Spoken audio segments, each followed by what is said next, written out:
நேற்று விடியற் காலையில் வந்துட்டார். ஊழியத்தை பற்றி எல்லாம் எனக்கு சொல்லுவார். உட்காந்து சில நேரம் டயர்டாக இருந்தால் தூங்கிட்டு நான் காலையில் பேசுகிறேன்ப்பா அப்படின்வார். ஆனால் நேற்று சொன்னார், எனக்கு ஒரு மாதிரிக்குப்பா உடம்பு. ஹாஸ்பிட்டலுக்கு வரவே மாட்டார்.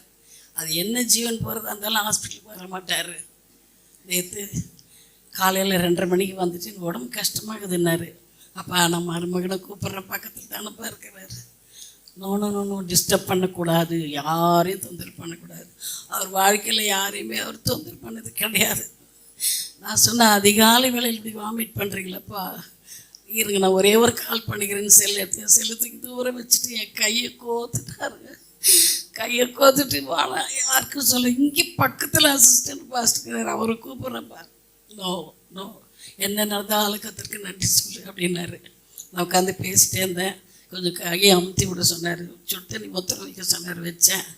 இருங்க பைப்பாவது மகனை கூப்பிடுறேன். நோ நோ கர்த்தர் செய்ய நினைத்தது தடைப்படாது அப்படின்னு சொன்னார். எனக்கு கொஞ்சம் பயமாக தான் இருந்தது. ஆனால் ஒரு காரியம், அந்த கடைசி நேரத்தில் நான் கிட்டவே இருந்தேன். அந்த ஒரு பாக்கியத்தை கர்த்தர் எனக்கு தந்தார். மாத்திரமல்ல, என்னுடைய வாழ்க்கையில் எனக்கு கிடைச்ச மாதிரி மாப்பிள்ளை யாருக்குமே கிடைச்சிருக்க மாட்டாங்க. தங்கத்திலே தங்கம், வைரத்திலே வைரம்.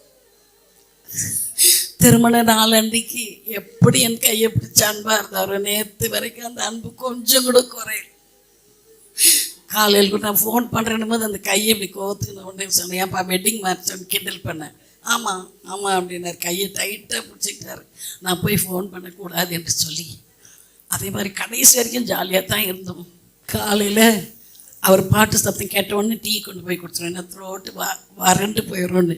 அப்போ சொல்லுவார், உனக்கு என்ன என் மேலே இவ்வளோ அன்புன்னு. ராமையா, கர்த்தருக்கு அடுத்தது நீங்கள் தான்மே, நான் போயிட்டேன் அப்படின்வார். கிட்டத்தட்ட 3 மாதமாக அந்த மரணத்தை பற்றியே பேசி ஒரு நாள் கல்லறை கேட்டில் போய் நின்று ஜெபிச்சுட்டு வந்தேன்னார். எதுக்கு அங்கே போனீங்க? நான் ஒன்றுமே சாதிக்காமல் வந்து இது உள்ளே படுக்க போகிறேன்னாரு. வேண்டாப்பா அப்படிலாம் செய்யாதீங்க, எல்லாரும் அது உள்ளே போய் படுக்க போகிறவங்க தான். ஒருத்தர் முந்தினோர், ஒருத்தர் பிந்தினோர் அப்படின்னு சொன்னேன்.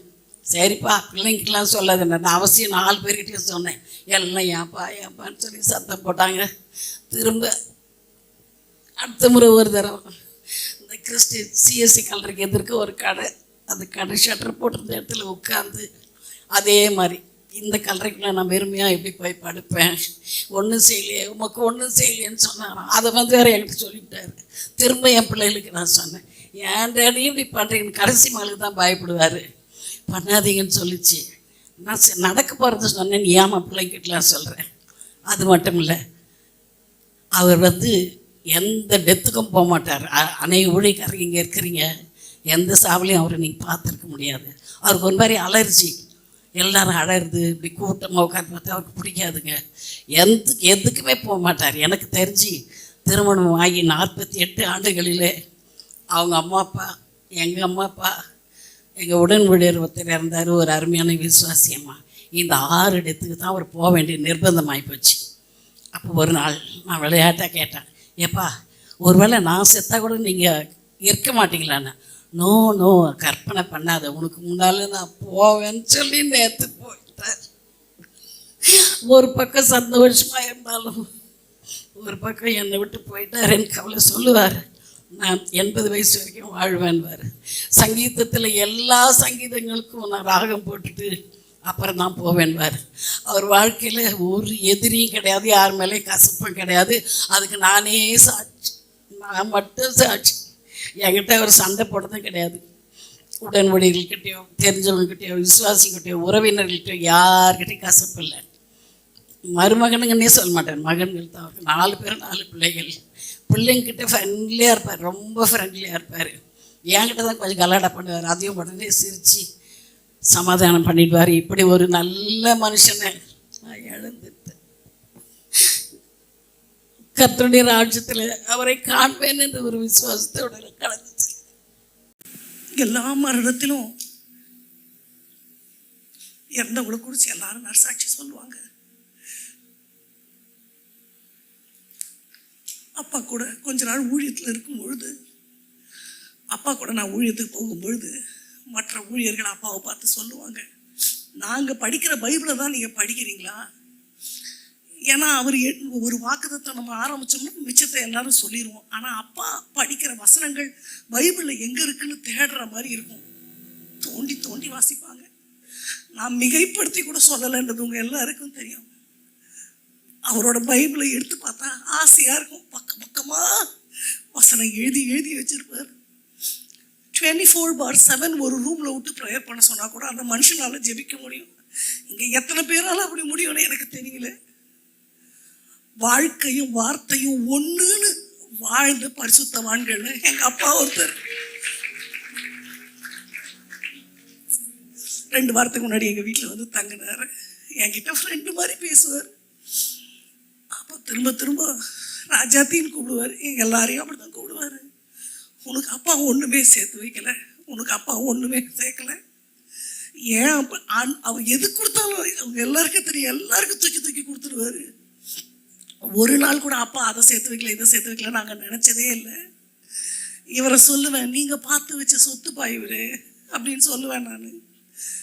அப்பா நற்சாட்சி, முன்மாதிரியான வாழ்க்கை, சாட்சி உள்ள ஜீவியம், இப்படி பல சொத்துக்களை எங்களுக்கு சேர்த்து வச்சுட்டு கடைசி வரைக்கும் நான் ஒன்றும் செய்யலைன்னே சொல்லிக்கொண்டு அவருடைய காலத்தை முடித்தார். அப்பாவோட இருந்த நாட்கள் ரொம்ப எனக்கு பிரயோஜனம் உள்ள நாட்கள். எப்போனாலும் அப்பாவுக்கு தான் எதுனாலும் ஃபோன் பண்ணுவேன். இனி யாருக்கு பண்ணுவோம் தெரியல. ஆனாலும் அப்பா மாதிரி ஒரு தேவ மனுஷனுக்கு பிறந்ததுக்காக நாங்கள் ரொம்ப ஆண்டவருக்கு நன்றி செலுத்துகிறோம். அப்பாவுடைய அடிச்சுவடுகளை பின்பற்ற வேண்டும் என்று மனப்பூர்வமாக இந்த பலிபீடத்தில் நின்று ஆண்டவருக்கு முன்னாடி நாம் அறிக்கை பண்ணுறோம். வேதத்தில் இயேசு கிறிஸ்து தேவ கிருபையில் மனுஷ தயவில் அதிகமாய் விருத்தி அடைந்தாருன்னு வசனம் இருக்குது. சாமுவேலை குறித்து தேவனுடைய பார்வைக்கும் மனுஷனுடைய பார்வைக்கும் அந்த மாதிரி அப்பா அவருடைய ஜெபமே வேதமே அவருடைய வாழ்க்கை. சர்ச்சில் உள்ள பசங்களை அப்பாவுக்கு வண்டி ஓட்டு அனுப்புனா வந்து சொல்லுவாங்க, ஆண்டி எப்படி தாத்தா ப்ரேயர் பண்ணிகிட்டே இருக்கிறாரு, எப்பவும் பாட்டு பாடிட்டே இருக்கிறாரு, ஆண்டவருக்கும் பிரியமுள்ளவராய். அதே மாதிரி ஒருத்தர் கூட அப்போ கேட்டவருக்கு சொல்ல மாட்டாங்க. அந்த மாதிரி ஒரு வாழ்க்கை வாழ்ந்த தகப்பனை நினைத்து கிறிஸ்துவனுடைய ஒரு சின்ன முன்னடையாளமாக அவரை நாங்கள் பார்க்கிறோம். அதே போல் எல்லாரும் வாழணும்னு அப்பாவை பார்த்து ஒரு மனதில் நாங்கள் நினைக்கிறோம். அப்படி ஒரு ஆசீர்வாதத்தை அப்பா எங்கள் எல்லாருக்கும் தரணும்னு நீங்களும் ஜெபிச்சு கொள்ளுங்கள். எனக்கு பர்சனலாக வந்து என்னுடைய லைஃப்பில் 2008 தான் மேரேஜ் ஆயிடுச்சு. நான் வந்து அந்த மேரேஜ் பண்ணும்போது இங்கே அரியலூரில் தான் பொண்ணு பார்க்குறதுக்காக வந்தோம். வரும்போது வந்து நான் அப்போல்லாம் வந்து கொஞ்சம் கடினமான மெசேஜ் எல்லாம் கேட்பேன். அதனால எனக்கு வர்ற பொண்ணு வந்து இந்த மாதிரி இருக்கணும்னு சொல்லிட்டு ஒரு லிஸ்ட் எழுதிட்டு வந்தேன். அப்போ அப்பா அம்மா 2 பேரையும் இன்னைக்கு கொஞ்சம் வெளியில் இருங்க, நான் பொண்ணுகிட்ட பேசணும் அப்படின்னு சொன்னேன். ஸோ இவங்கள்ட்ட இந்த மாதிரி நான் வந்து இந்த மாதிரி தான் எதிர்பார்க்குறேன் அப்படின்னு ஒரு பெரிய லிஸ்ட்டு நான் பேசினோன்னே ஜேம்ஸ் செட்டியோட அண்ணன் வந்து எல்லாரும் பொண்ணு பார்த்து முடிச்சுட்டு சரி பேசி முடிச்சு நாங்கள் வெளியே வந்துட்டோம்.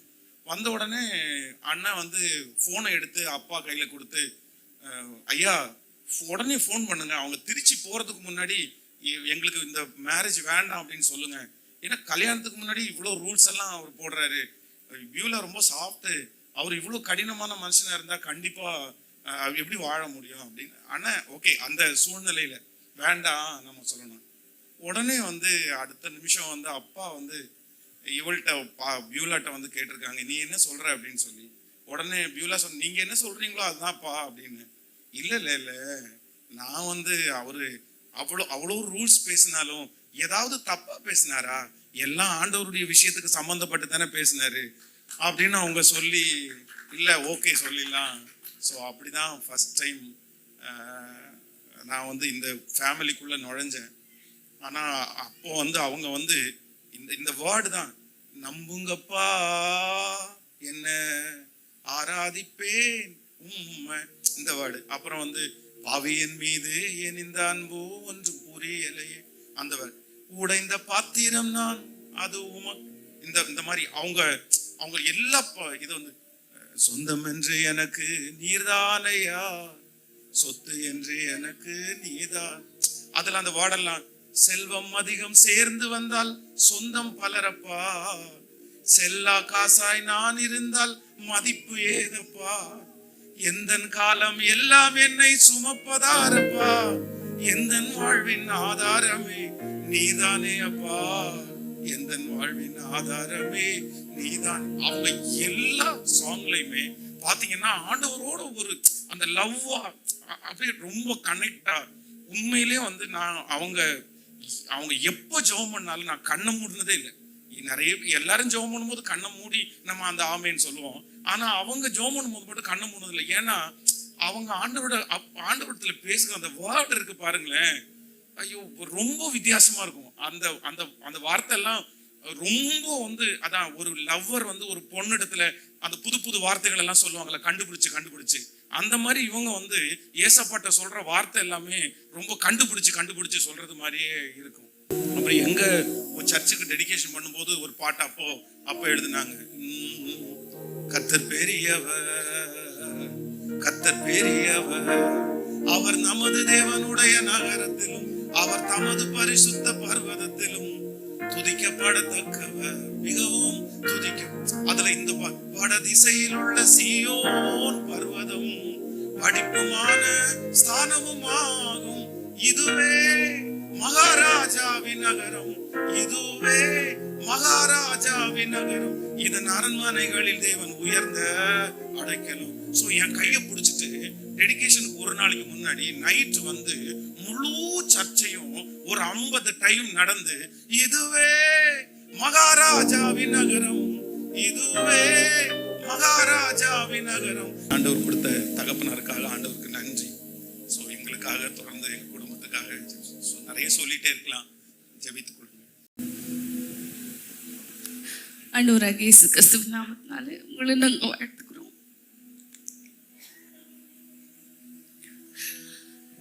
என் லைஃப்ல இப்படி ஒரு டே வரும் அப்படின்னு நான் வரக்கூடாது அப்படின்னு நான் செஞ்சிருக்கிறேன். எனக்கு கல்யாணத்துக்கு முன்னாடி டேடி கூட ஒரு 7 years ஊழியத்தில் இருந்திருக்கேன். அப்போ கண்ணீர் அஞ்சலி போஸ்டர் நான் பார்த்து கேட்பாங்க, நீ எனக்கு இப்படி ஒட்டுவியான்னு சொல்லி கேட்பாங்க. நான் சொன்னேன், ஏன் டேடி நம்ம ஏன் மரணத்தை பார்க்கணும், நம்ம எல்லாரும் எடுத்துக்கொள்ளப்படுவோம், நீங்க நானும் எல்லாம் ஒன்னாதான் போவோம்.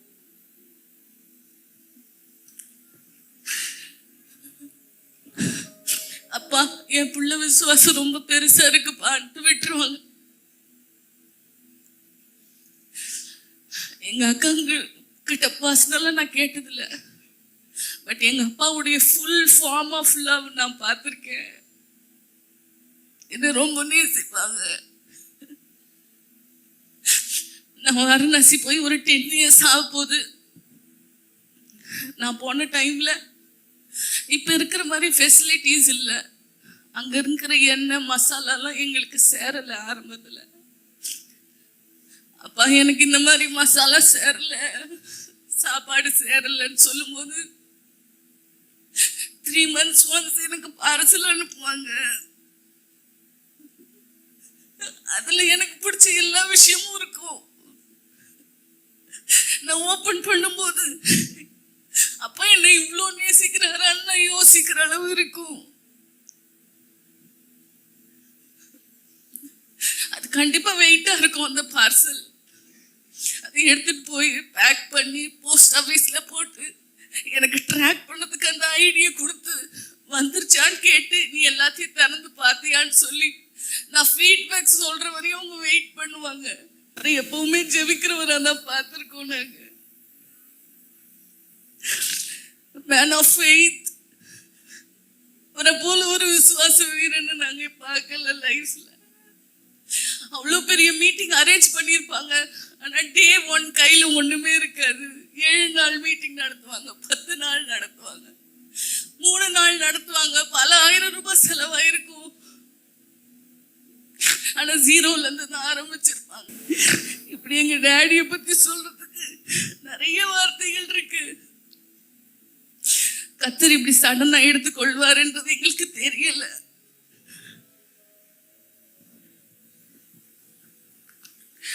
எல்லாருடைய ஜெபங்கள் எங்களுக்கு வேணும். தொடர்ந்து ஜெபிங்க. அவர் வைத்துட்டு போன அந்த ஜெப மேண்டல் மாத்திரம் என் மேல வேணும் நான் எப்பவுமே கேட்டிருக்கேன். ஏன்னா அவருடைய ஜெபிக்கிற விதம் எனக்கு ரொம்ப பிடிக்கும். நான் ஜெபம் பண்ணும்போது எங்க அப்பா மாதிரி ஜெபிக்கணும். அப்ப அப்போ என் ஊழியத்தில் நிறைய பிரச்சனை, பியூலாக்கா ஊழியத்தில் நிறைய பிரச்சனை, ஊழியத்தில் நிறைய பாடு வருதுன்னு போது நானும் பியூலாக்காவும் இரவு நேரத்தில் சேர்ந்து ஜெபிக்க ஆரம்பித்தோம். டே டு டே லைஃப்பில் கால் பண்ணி பேசுறது மார்னிங்கில் வச்சுக்குவோம், நைட்டு கால் பண்ணி ஜெபிக்க ஆரம்பிப்போம். சில வேளைகளில் அந்த பிரச்சனையினுடைய தாக்கம் எங்களுக்கு அதிகமாக இருக்கும்போது நீ ஜெபம் பண்ணுன்னு அவ சொல்லுவா. நான் ஜெபம் பண்ணி முடிச்ச உடனே அப்பா ஜெபத்தை கேட்குற மாதிரியே இருக்குன்னு சொல்லுவா.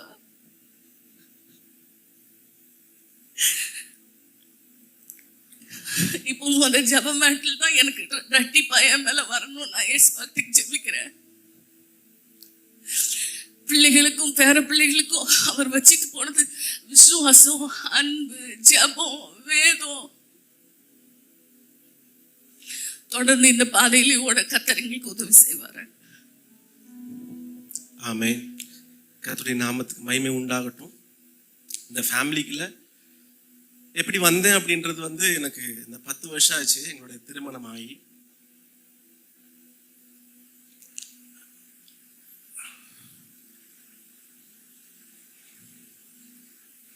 அவர் கம்பெனியில் பெந்தெகோஸ்ட் குடும்பத்தில் பிறந்தாலும் ஆண்டவர் 21 வயசுல தான் அறிஞ்சேன். அவர் கோயம்புத்தூர்ல ஒரு சிஎன்சி கம்பெனியில் வேலை பார்த்துட்டு இருக்கும்போது அப்போதான் ரசிக்கப்பட்டேன் நான். அப்போ ஆசீர்வாதம் டிவியில் வந்து அந்த மாலை நேரத்தில் ஒரு பாட்டு வரும், அப்பான்னு கூப்பிட்றதான ஆசை அப்படின்னு சொல்லிட்டு. அப்போ தான் ஃபர்ஸ்ட் டைம் அந்த பாட்டை நான் என் லைஃப்பில் பார்க்குறேன். நான் அப்போ நான் மிஷன் 21 வயசுலேயே நான் பாம்பேக்கு போய் ரெட் லைட் ஏரியாவில் மிஷனரியாக இருந்தேன். நான் அப்புறம் இதுபாக church of God Bible college வந்து படிக்க ஆரம்பித்த போது ஒரு நாள் வந்து ஞானராஜன் ஒருத்தர் இருக்கார், ஐயாவோட கீபோர்டு ப்ரேயர். அவர் ஜீசஸ் கால்ஸில் வந்து ஒரு மீட்டிங் நடக்குது, நீ வா அப்படின்னாரு. இப்போ நான் சொன்னேன், நான் அழுக்கு டிஷர்ட் போட்டிருக்கேன், எப்படின்னே? இல்லை நீ வா, ஒரு ஐயா வந்திருக்காரு, கண்டிப்பாக வரும், பிடிக்கும் அப்படின்னு. நான் உள்ள ஜீசஸ் கால்ஸில் என்ட்ராகிறேன்.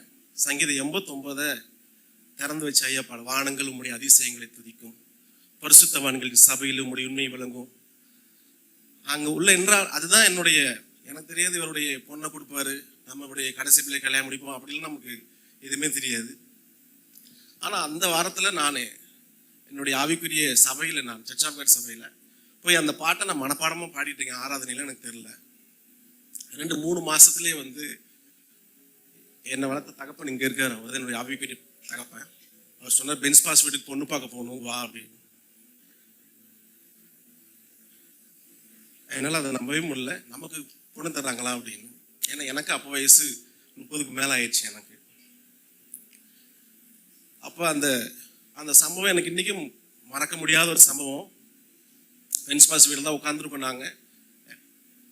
அப்போ வந்து ஜாயிட்டை தான் ஃபஸ்ட்டு கேட்டாங்க, எங்கள் பாஸ்ட்டு நாங்கள் எல்லாம். இந்த பையனுக்கு மிஷன் அழைப்பு இருக்குது, நார்த் இந்தியா போவேன் என்னைக்குனாலும். இப்போதைக்கு சர்ச் ஆஃப் காலில் யூபிஜி அப்படின்றதுல ஒரு கோஆர்டினேட்டராக இருக்கு, அப்படி ஸ்டேட் கோஆர்டினேட்டராக இருக்கு அப்படி. ஆனால் நார்த் இந்தியா போவா அப்படி, என்ன நீங்கள் போவையான்னு கேட்ட உடனே ஜாய் வந்து ஓகே சொல்லிட்டாங்க. ஐயா வந்து ஜாய் முகத்தை பார்க்குறாரு, அவர் ஓகே சொல்லிட்டார். உடனே பாப்பா எங்களுக்கு பிறந்துட்டாங்க சீக்கிரம். பாப்பா ஒரு 6 மாதம் இருக்கும், 2017. அப்போ அம்மாவும் ஐயாவும் எங்களை பார்க்க வந்தாங்க. ஏன்னா எனக்கு தெரியும் நான் வாரணாசி தான் போய் ஊழியம் செய்வோம் அப்படின்னு. அப்போ எங்கள் வீட்டுக்கு நுழைஞ்சனே வந்து நானும் ஜாய், ஐயா இந்த மாதிரி எங்களை ஆண்டவர் வந்து வாரணாசி அழைக்கிறாரு, முழு குடும்பமாக நாங்கள் போக போகிறோம் அப்படின்னு. அப்போ பாப்பாவுக்கு வந்து 6 மாதம். ஐயா வந்து அப்போ ஒரு வார்த்தை, இங்கெல்லாம் ஊழியம் இல்லையா, இங்கே நம்ம அண்ணன் பென்ஸ் இருக்கு, ஜெம்ஸ் எல்லாம் இருக்காங்க, அங்கே தான் போகணுமா அப்படின்னு சொல்லிட்டு உடனே என்ன பண்ணார் அப்படின்னா, இந்த குழந்தைய 6 மாதம் குழந்தைய கையில் தூக்கி, ஆண்டவரே இந்த 3 பேரே நாங்கள் ஜெபித்து வழி அனுப்புகிறோன்னு சொன்னாங்க. அம்மா சொன்ன அந்த வார்த்தை, நாங்கள் 4 பிள்ளைகளையும் காணிக்கை பெட்டியில் போட்டோம். காணிக்கை பெட்டியில் போட்ட காணிக்கை நாங்கள் திரும்ப எடுக்க முடியாதுல்ல, அதனால உன்னையும் நாங்கள் காணிக்கை பெட்டியில் போட்டோம்மா, திரும்ப எடுக்க முடியாதுன்னு சொன்னாங்க. நாங்கள் 2014 மார்ச்சில் போனோம். பாப்பாவோட ஃபர்ஸ்ட் பர்த்டே வந்துச்சு. நான் இங்கே இருக்க எல்லாத்தையும் ரிசைன் பண்ணி போயிட்டு ஃப்ரெஷ்ஷாக ஊழியத்தை ஸ்டார்ட் பண்ணும். வாரணாசி என்பது பிசாசுடைய சிங்காசனம். இந்தியாவில் இருக்கிற அத்தனை விற்கிற ஆவி எல்லாமே அகோரிஸ் எல்லாம் இருக்கிற மெயின் சென்டர் தான் நாங்கள் மினிஸ்ட்ரி ஸ்டார்ட் பண்ணணும். ஃபர்ஸ்ட் பர்த்டே வரப்ப எங்ககிட்ட எந்த ஊழியம் கிடையாது. நான் அகஸ்டின் ஜெயக்குமாரனுடைய அங்கே ஒரு சர்ச்சில் விசுவாசியாக போயிட்டு இருக்கோம். நாங்கள் இவ்வளோ ஒரு பொறுப்பை விட்டுட்டு ஒரு விசுவாசியாக போயிட்டு இருக்கோம். அப்போ ஐயா வந்து ஆண்டி வந்திருந்தாங்க, தாய்மாவும் வந்திருந்தாங்க. ஐயா வந்து ஜோம் பண்ணிட்டு அகஸ்டின் ஜோம்காரனை பார்க்க போனாங்க பீகாருக்காக. அவ்வளோதான். எங்கிட்ட ஊழியம் கிடையாது, எங்கிட்ட 2 வீலர் கிடையாது, எதுவுமே கிடையாது. ஐயாவுக்கு என்ன அப்படின்னா, ஒரு பிள்ளை இவ்வளோ தூரமாக போகுதே, அதுவும் காட்டு மிராண்டி ஊரில் போய் ஊழியம் செய்ய போகுது, எப்படி பாஷை தெரியாமல் ஹிந்தி தெரியாமல். ஆனால் 2வது முறை ஐயா வீல் அண்ணிலாம் அம்மாலாம் வந்தாங்க. அதுக்குள்ள நாங்கள் 6 சபைகளை ஆரம்பிச்சோங்க. ஒரு டிஸ்ட்ரிக்டில் ஊழியம் செஞ்சேன். இப்போ 3வது முறையாக லாஸ்ட் இயர் வந்தாங்க. இப்போ 3 மாவட்டத்தில் 12 சபைகளை நிர்வகிக்கிறோம். 3 ஊழியர் எங்க கூட இருக்காங்க. இதை நான் பெருமைக்காக இங்கே சொல்லலை.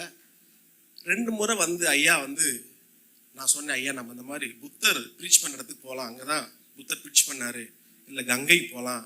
வேண்டாம் ஜாஷுவா, எனக்கு ரூமை கொடுங்க, நான் ஜெபம் பண்ணணும் அப்படின்னு. நாங்கள்லாம் வெளியில் போயிட்டோம், நாங்கள் அண்ணியெல்லாம். ஐயா அங்கிருந்த நாட்களில் முழுவது ஆண்டவரே ஜாயும் ஜோஷ்வாயுமே ஜோனி ஆசீர்வதிங்க ஆசீர்வதிங்க ஆசீர்வதிங்க. லாஸ்ட் இயர் வந்தப்போ அதே ஜெபம் பண்ணாங்க. அந்த மனுஷனை நான் ஜெபிக்கிற மனுஷனாக தான் பார்த்தேன். நான் இந்த 3 மாதமும் எங்கள் ஃபேமிலியில் வந்து சொல்ல முடியாத பிரச்சனை, ஜாய்க்கு ஆப்ரேஷன்ஸு, இது எல்லாமே இருந்தாலும் நான் மே மாதம் வந்தப்போ வந்து இந்த வீட்டில் இருந்து சொன்னேன், நான் இது வரைக்கும் உங்களை ஐயான்னு தான் சொல்லியிருக்கேன், உங்களை மாமான்னு சொல்லட்டுமா அப்படின்னா. ஏன் திடீர்னு இப்படி சொல்கிறீங்க அப்படின்னு எனக்கு தெரில. கல்யாணம் ஆகி 9 வருஷம் ஆச்சு. ஒன்றா கூட நான் மாமான்னு கூப்பிட்டதே கிடையாது. நான் உங்களை மாமா கூப்பிடுமான்னு கேட்டேன். நான் கூப்பிடுங்க அப்படின்னாங்க. அப்போ ஜோயை நாங்கள் விட்டுட்டு நானும் பாப்பா மட்டும்தான் மறுபடியும் வாரணாசி, ஏன்னா ஆப்ரேஷன் நடந்ததுனால அவளால் ட்ராவல் பண்ண முடியலை. இப்போ தஞ்சாவூர் பஸ் ஸ்டாண்ட், தஞ்சாவூர் ஸ்டேஷனுக்கு நேற்று விட வந்திருந்தாங்க. அவங்களுக்கு ஒன்றும் வரணும் அவசியம் கிடையாது. பசங்க இருக்காங்க, அண்ணிட்ட சொன்னால் அனுப்பிடுவாங்க. ஆனால் இல்லை நான் வர்றேன்னு சொல்லிட்டு எங்களுக்கு வேண்டிய அத்தனை லக்கேஜ் எடுத்து அவர் தூக்கி கொண்டு ஸ்டேஷனில் ஏற்றி வர்ற வரைக்கும் அங்கே கூட நின்றுருந்தார். ஊழியை செய்யலாம், ப்ரீச் பண்ணலாம், எல்லாமே செய்யலாம். பட் சார் ஒரு நல்ல ஒரு மாமாவை நான் இன்னைக்கு இழந்திருக்கேன். நான் ஒரு நல்ல மனிதனை நான் இழந்திருக்கேன். நாங்கள் ஸோ நல்ல ஒரு சோலை நாங்கள் இழந்திருக்கோம். நாங்கள் அவர் ஒரு முறை ஜாய்க்கு எனக்கு ஒரு சின்ன ஒரு மிஸ் அண்டர்ஸ்டாண்டிங் ஆயிடுச்சு. அப்படின்னா ரொம்ப பெரிய பிரச்சனை இல்லை. உடனே ஜாய் அவங்க அப்பா ஃபோன் பண்ணி, அப்பா இவர் எப்போ பார்த்தாலும் கோபப்படுறாருப்பா அப்படின்னு. ஆனால் வேற ஒரு மாமா இருந்தால் என்ன சொல்லியிருப்பார் அப்படின்னா, என் பிள்ளையை குடும்பப்படுத்துறேன் அப்படின்னு சொல்லுவானா. என்னை ஃபோன் பண்ணி, ஜாஷ்வா ஆம்பளைனா கோவம் தான் பண்ணணும், பொம்பளை பொறுத்து தான் போகணும். ஒரு நாள் கூட எங்கள் 4 மருமகனை வந்து எங்கள் மாமா விட்டு கொடுத்ததே கிடையாது. அவங்க பொண்ணுங்கள் சாட்சி, மாப்பிள்ளைகள் சாட்சி. தொடர்ந்து நாங்கள் இந்த வாரணாசியில் ஓடுறதுக்கு உங்கள் ஜெபங்கள் எங்களுக்கு தேவை. உங்கள் ஜெபங்கள் எங்களை தாங்கிக் கொள்ளுங்க. Thank you so much. எப்பொழுதும் ஜெபிக்கிற ஒரு தகப்பன், அவருடைய பாடலின் சத்தம் எங்கள் வீட்டில் துணிச்சு கொண்டே இருக்கும். அவர் வீட்டில் இருக்கிறாருன்னா அந்த சத்தம் இல்லாமல் இருக்காது. எப்போ ரூமுக்குள்ள போனாலும் ஒரு ஜபத்திலையும் பைபிள்லையும் தான் இருப்பாங்க. நல்ல ஒரு தகப்பனை உண்மையாகவே நாங்கள் எழுந்துட்டோம். ஆனாலும் பரலோகம் ரொம்ப சந்தோஷமா இருக்குன்றது எனக்கு தெரியும். இனியும் அவரை சந்திக்கிறதுக்கு நாங்கள் அப்பா வைத்து போன அடிச்சுவடுகளை பின்பற்றுறதுக்கு இவன் எங்களுக்கு உதவி செய்யணும்னு நீங்கள் ஜெபிக்கணும். அவருக்குள்ள இருந்த தாழ்மை எங்களுக்கும் வேணும். கர்த்தர் எங்களுக்கு கிருபை செய்யணும். அந்த ஜெப வாழ்க்கை எங்கள் வாழ்க்கையிலும் நாங்கள் அதை கற்றுக்கொள்ள, தொடர்ந்து தேவனுக்கு புகழ்ச்சியாய் மாற எங்களுடைய முடிவும் இப்படி மகிமை உள்ளதாக இருக்கு. கர்த்தர் இருக்க செய்யணும். அதற்கு எங்களுக்காக நீங்கள் ஜெபிக்கும்படி அன்போடு கேட்டுக்கொள்கிறேன். Praise the Lord. கர்த்தர் நல்லவர். அன்பு தகப்பனார் வந்து எனக்கு மாமனார் மட்டும் இல்லை, எனக்கு அவர் பாஸ்டர். என்னுடைய 11வது வயதுல இருந்து என்னை ஆவிக்குரிய வாழ்க்கையில் வளர்த்தெடுத்த தகப்பன். என்னுடைய டீன் ஏஜ் காலங்களில் என்னை சகித்து கொண்டு, என்னை பொறுத்து கொண்டு, நான் செஞ்ச எல்லா சேட்டைகளையும் தாண்டி நான் எப்படியாவது தேவனுக்காக நிற்க வேண்டும் என்கிறதுல மிகுந்த கரிசனையோடு எனக்காக ஜெபித்தவர். நான் தேவனுக்கு பிரியமில்லாமல் ஓடின காலங்களிலே அன்பு ஐயா ஒரு நாள் கோடாரியானது மரத்தின் வேர் அருகே வைக்கப்பட்டிருக்கிறது, அந்த செய்தியை சபையில பேசுறாங்க. பேசுறதுக்கு எக்ஸாம்பிளா என்னை கூப்பிட்டு என்னை சபைக்கு நடுவில் நிறுத்தி அவர் என் கால்கள்லாம் பிடிச்சுக்கிட்டு சொல்றாரு, இன்னும் 1 வருஷம் இருக்கட்டும், நான் இதற்கு இன்னும் கொத்தி எரு போடுவேன், இன்னும் 1 வருஷம் இருக்கட்டும் ஆண்டவரே. அந்த நாட்கள் என்னால் மறக்க முடியாது. அதற்கு பின்பு நான் தேவ சமூகத்தில் ஊழியத்துக்கு ஒப்பு கொடுத்து தேவனுக்காக நிற்க கர்த்தர் எனக்கு உதவி செய்தார். ஆமென். அது மாத்திரமல்ல, ஊழியத்தில் அநேக காரியங்களை கற்றுக் கொடுத்த ஒரு தகப்பன். இந்த ஊரில் ஊழியத்துக்கு நான் செய்யணும்னு நினைக்கிற காரியங்களை அவரை வச்சு தான் செய்வேன். நமக்கு யாரையும் எப்பயும் ஃபேஸ் பண்ணுறதுக்கு தைரியமாக இருப்பாங்க. Very bold, very strong. அவர் உடம்புலலாம் ஒரு வீக்னஸையும் நாங்கள் இது வரைக்கும் கடைசி வரைக்கும் பார்க்கல. கடைசியில் அம்மா வந்து பாருங்க ஒரு மாதிரி இருக்கிறாங்கன்னும் போது நான் கை வச்சு பார்க்கும்போது உடம்புல சூடு இருக்குது, பல்ஸ் இருக்குது. நான் சொன்னேன், ஐயா நல்லா இருக்காங்க, நான் ஜெபம் பண்ணுறேன் ஆண்டி, பயப்படாதீங்கன்னு ஒரு ஜெபம் பண்ணிட்டு வந்தேன். ஆனால் அவங்க ஆண்டவர்கிட்ட போயிடுவாங்கன்னு நாங்கள் யாருமே எதிர்பார்க்கலை. இது மிகுந்த அதிர்ச்சியான ஒரு காரியங்கள், குடும்பத்திற்கு மிகப்பெரிய இழப்பு.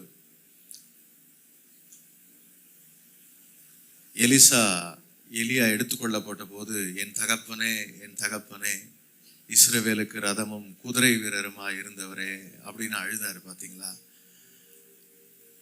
அதை விட மிக அதிகமாய் துக்கத்துக்குள்ளே நாங்கள் இருக்கிறோம். எனக்கோ என் மனைவிக்கோ என் பிள்ளைகளுக்கோ அவர்தான் மிகப்பெரிய தைரியம். இந்த ஊழியத்தில் எங்களுக்காக நீங்கள் ஜெபிக்கும்படி உங்களை அன்போடு கேட்டுக்கொள்கிறேன். இந்த ஊரில் போலீஸ் ஸ்டேஷனில் கேட்டால் கூட பெரியவர் இருக்காரா, யார் நீங்கள் சின்னவரான்னு தான் கேட்பாங்க. ஏன்னா இந்த ஊரில் பாஸ்டர்னா போலீஸ் ஸ்டேஷனில் யாரை தான் தெரியும்னா ஐயாவை தான் தெரியும். இன்னைக்கு காலையில் கூட ஃபோன் பண்ணி வந்துட்டு யார் பெரியவராக இறந்துட்டாருன்னு தான் கேட்டாங்க. ஆண்டவர் அவருடைய ராஜ்யத்துக்குள்ள தகப்பனை எடுத்துக்கொண்டார். அவர் வைத்து போன முன்மாதிரி உண்டு, சுவிசேஷ பாரம். எங்கள் தெருவில் யார் எங்கே குடிக்க உட்காந்துருந்தாலும், சிகரெட் குடிக்க உட்கார்ந்தாலும் நேராக போய் அவங்க கையை பிடிச்சி, இந்த சிகரெட்டை நீங்கள் குடிச்சு தான் ஆகணுமா, இந்த சாராயத்தை நீங்கள் குடிச்சு தான் ஆகணுமான்னு கேட்குற அளவுக்கு தைரியம் நிறைந்தவர். அவர் கேட்டு அந்த இடத்துல என்ன பண்ணுவார்னா மிரட்ட மாட்டார். உனக்காக ஜெபம் பண்ணுறேன், ஆண்டவர் உன்னை மாற்றுவார்னு சொல்லி ஒரு ஜெபத்தை பண்ணிட்டு வந்துடுவார். அது எந்த இடமா இருந்தாலும் சரி. அவர் முன்னாடி சிகரெட்டை பிடிச்சிட்டு ஒருத்தன் நகர முடியாது, இதை பிடிச்சே ஆகணுமான்னு கேட்பார். அப்படி தைரியம் உள்ள ஒரு சுவிசேஷகனை நாம் இழந்திருக்கிறோம். எங்கள் குடும்பத்தின் இழப்பு பெரியது.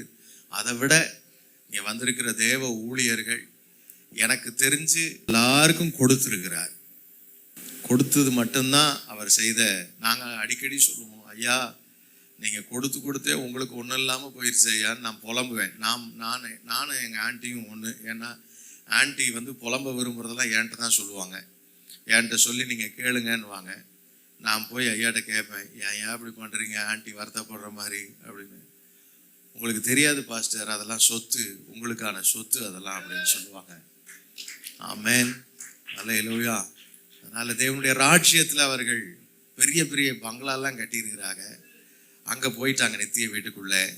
எங்களுடைய ஆறுதலுக்காகவும் உங்களுடைய ஊழியங்களுக்காகவும் நாங்கள் தொடர்ந்து ஜெபிப்போம். நீங்கள் எங்களுக்காக ஜெபித்துக் கொள்ளுங்க. கர்த்தர் உங்களை ஆசீர்வதிப்பாராக.